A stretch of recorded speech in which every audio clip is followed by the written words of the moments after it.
Welcome to the Add Events portion of your dashboard. Once again, once you log in, you're going to see your dashboard. On our left-hand side, we have our menus. You're going to click on Events or just hover over Events. And you're going to see All Events or Add New. If we go to All Events, we're going to see the events that you've already created. Now, what an event is every single night that you have a performance, we need to create a new event page. So if you have 9 performances, you're going to have 9 events. If you have 6 performances, you're going to have 6 events.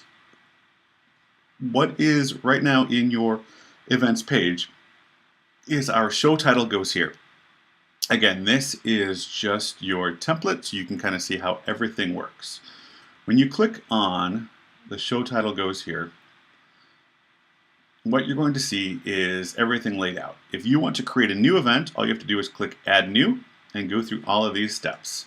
So your show title goes here is the name of your performance, of your production. That's what we put in here. This area here stays completely blank. We don't have to touch it at all. What we do here is for event details, we're going to click in the start date and time, and we're going to have a little calendar option that's going to pop up. And what the calendar option is going to show us is a calendar that we can click through. And we're going to be able to select our date of our show. So we're going to be able to click through that calendar and then come down here and click whichever date we would like for our show. There is a start time. So again, we're in military time. So if we're looking at 1900 hours, that puts us at 7 p.m. We can do 7:30, 7:45, depending on how far over you want to do this slider. We're going to click Done. And then we have to put the end time of our show. And why this is important to put the end time, by adding each of these events on the event details. This is how our shows show up on our sidebars. And the sidebar is set up that all of the upcoming shows, it ranks them chronologically by what we have going on right here. So if our show is set up to go at 7:35 and it ends at 10 p.m., once that 7:35 rolls around, that calendar area knows that there's a countdown. It knows that by the end of 10 o'clock that time, we want to go ahead and we want to pull that. So it says the start and the stop of the show, and it's automated that it automatically puts you in the sidebar there. Once again, we have our venue, so you can choose your venue from in here. And then we also have at the bottom of it our related production. If we click on that, all of the productions that have been put together are in here. So we have every single thing that you can choose from. You want to go ahead and check your specific show. Here's where things get just a little bit tricky, but not by much. We have a more information URL. Now what you want this to link to is the URL of your production page. Now you should have already created a production when you were in here of your production page. So again, we're in productions. This is the name of the show. Here's what's called your permalink. You want to go ahead and highlight this whole thing, copy that, and on your event page, paste this in here. More information about the show on each of those pages. It takes them directly to your show page itself. There are 2 other things that we need to do for this page for each event itself is our ticket URL.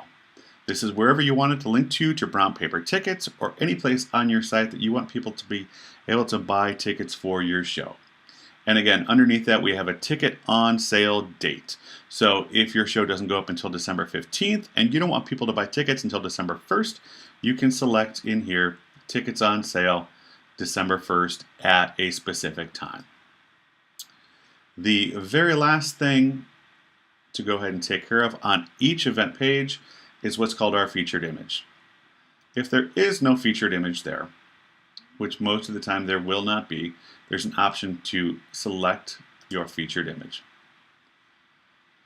If we go to our media library, each theater has their logo that's already placed in here. So we scroll down and we see all of our theater logos in here. So we're going to go ahead and we're going to select 4th Street Theater. We go up here, we select it. You always want to double check once you select this that you have the icon that is 65 by 65. And what that does,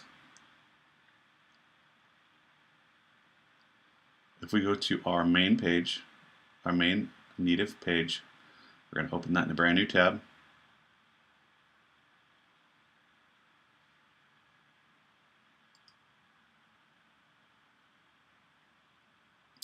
That featured image that we just set is what shows up here. So that's why we're going with the 65 by 65, so our full logo shows. Anything bigger, we'll cut it off and only show the portion of the logo.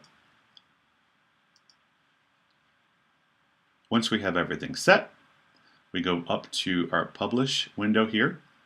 We click Update, and our event is now live, which means that it is now going to show up not only in our upcoming shows section, it's going to show up in our calendar section. So we click on Calendar.